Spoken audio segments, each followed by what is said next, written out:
Hello everyone and happy spring. So it is officially spring, even though my state still does not feel like that. It's still very much winter here. That's usually the theme every single year. But regardless, it's spring. Let's talk about some contemporary books that I want to recommend to you. I love doing seasonal reads where they are just that, they're seasonal. So I am a very seasonal reader. Like in the fall and winter, I kind of read a lot more fantasy, thrillers, like kind of things like that. And in the spring and summer are my contemporary romance times. That is when I just read a ton of those genres. So today I'm going to recommend to you 7 or 8 YA contemporary books that I think are great spring reads. And the reason I chose YA contemporary is because it's still spring, so school is still in session. So yeah, I'm going to recommend to you some contemporary books that are set during the school year, so that way they're in school and it's spring. I don't know how that makes the connection, but just pretend it does. So yeah, these are all YA contemporary books. Hope that's okay. We'll be making an adult chick lit romance video very, very soon. Don't you worry, but yeah, these are all YA contemporary books because I really still love the genre. I think I always will. Even if I still read a lot of adult books, I will always find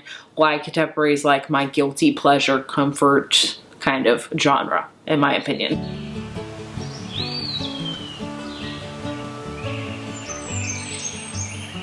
Next up, I want to talk about some Emma Mills books. Both of these take place during the school year and both of them I really enjoy. One of them is called First and Then. This follows Devin, who is secretly pining for her best friend, but he doesn't really know it. And then she meets this guy named Ezra, who nobody really likes, but she starts to get friendship with him. She's also dealing with her foster cousin that's moving into their home and just dealing with that. And I found it to be a very adorable read.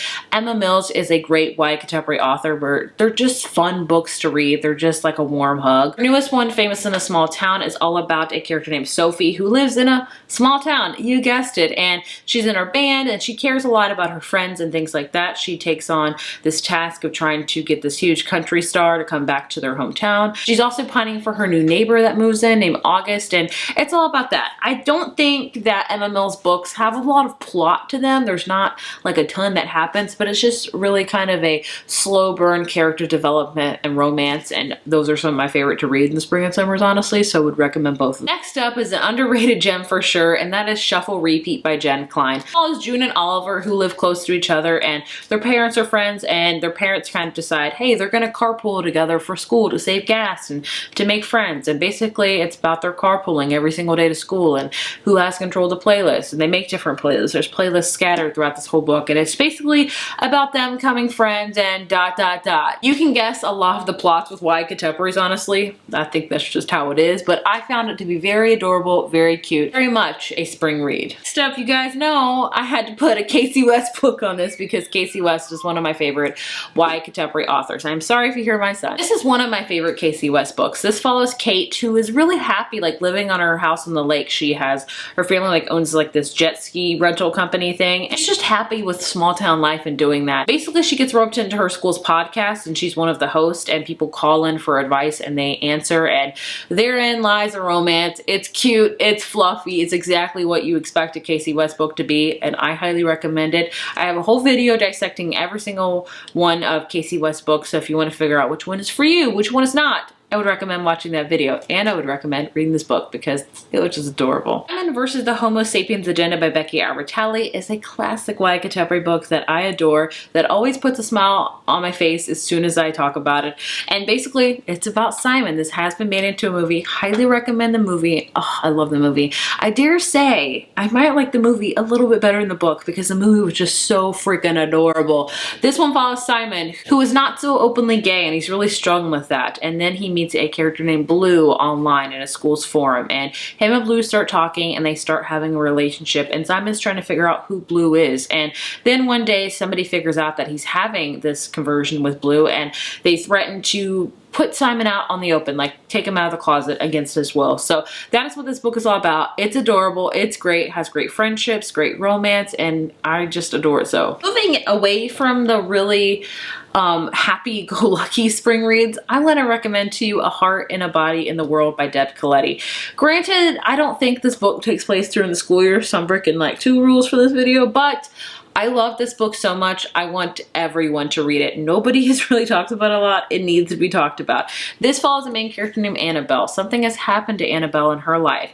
A very tragic event. So tragic that she's now decided that she lives in Washington State, in Seattle, Washington. She decides to run all the way to Washington, D.C. to make a difference. And with her grandfather's RV, they kind of make a plan of her running 20 miles a day, stopping and things like that. So the whole course of like several months this takes of her running to Washington, D.C. You figure out what has happened to her life that has made her make this decision. It is a very impactful and a very beautiful read.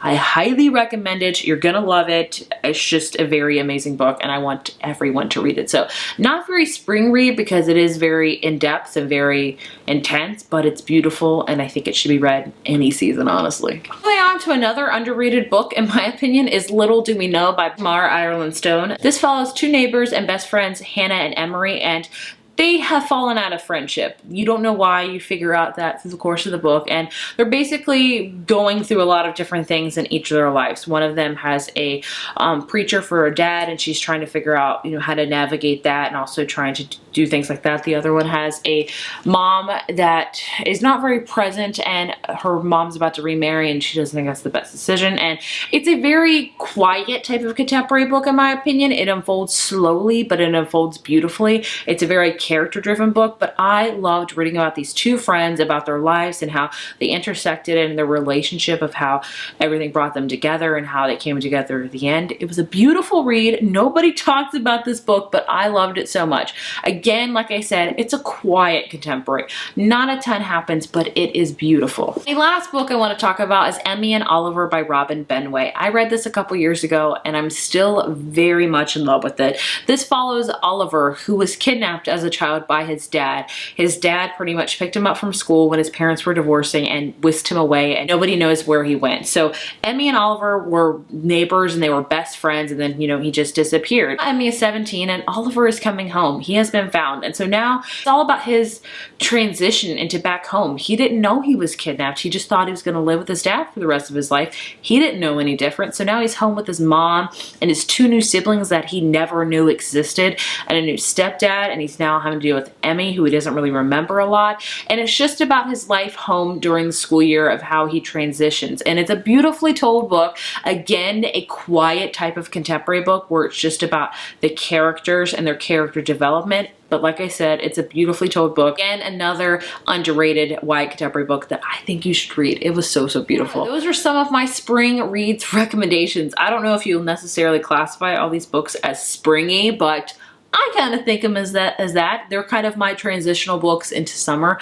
Like I said, I love reading YA contemporary books in spring and summer. That is just my jam. I'll do it forever, honestly, because I adore it. Hopefully you got something from this video, and if you liked any of these books, I would love to hear your opinions. Please leave them down in the comments. I will see you guys in my next video, and thank you so much for watching. Bye.